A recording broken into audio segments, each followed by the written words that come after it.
Avez-vous un cœur en bonne santé? L'Institut de cardiologie de l'Université d'Ottawa lance une campagne dans le but de dépister 1 million de personnes pour des maladies cardiaques. L'objectif, c'est de prévenir des problèmes avant qu'ils ne deviennent trop graves et d'amasser de l'information très utile pour la recherche. Il s'agit de la plus grande initiative du genre au Canada.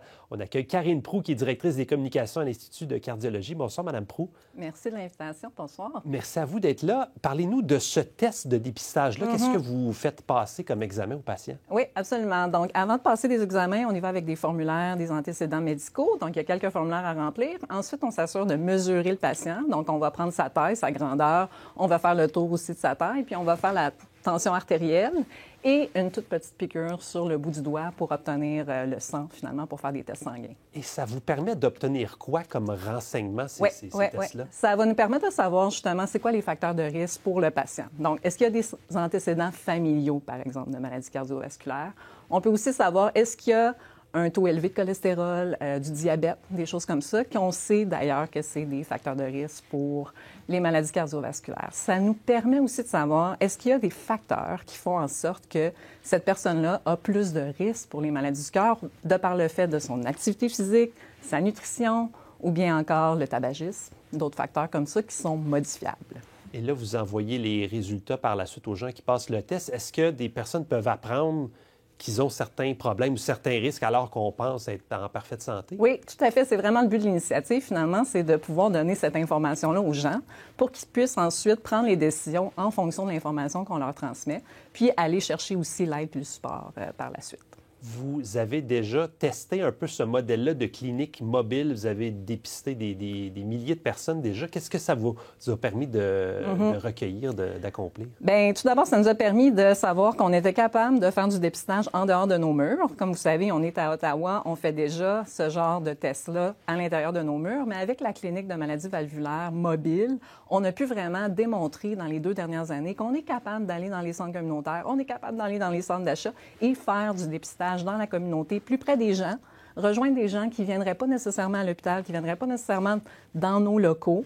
Donc, aller vraiment les voir où ils sont dans la communauté. Et là, l'objectif, je le disais, de cette nouvelle campagne est ambitieux. 1 million de personnes au Canada. Vous allez fonctionner comment? Vous allez vous promener un peu? Bien, c'est l'idée. Donc, c'est certain que nous, on dessert déjà une population dans l'Est ontarien. On inclut aussi l'Ouest du Québec. Donc, on rejoint déjà presque 2 millions de personnes juste par notre mandat.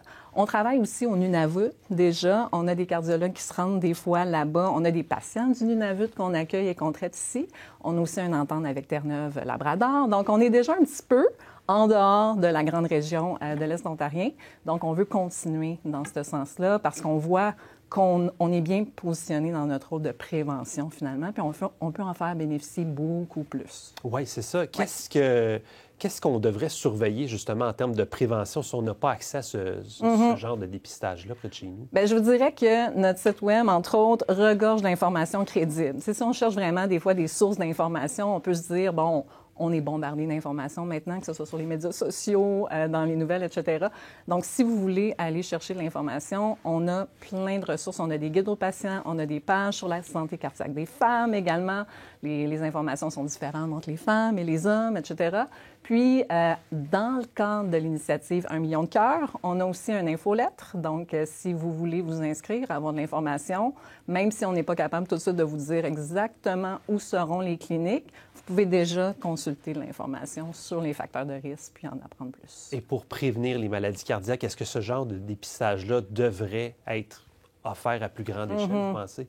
Bien, tout à fait. Je pense qu'on peut s'inspirer du modèle. Je pense que les gens connaissent très bien les tests précoces en matière de cancer, par exemple. Donc, on peut penser qu'en maladie cardiovasculaire, on pourrait utiliser le même genre d'approche, d'aller vraiment en prévention puis essayer de faire une détection beaucoup plus précoce avant qu'on ait des problèmes qui mènent à des crises cardiaques ou des problèmes vraiment plus graves au niveau du cœur. Peuvent coûter cher et aux patients et au système de santé. Exactement. Ça coûte cher en termes d'histoire pour les patients et leurs familles, leurs proches, etc.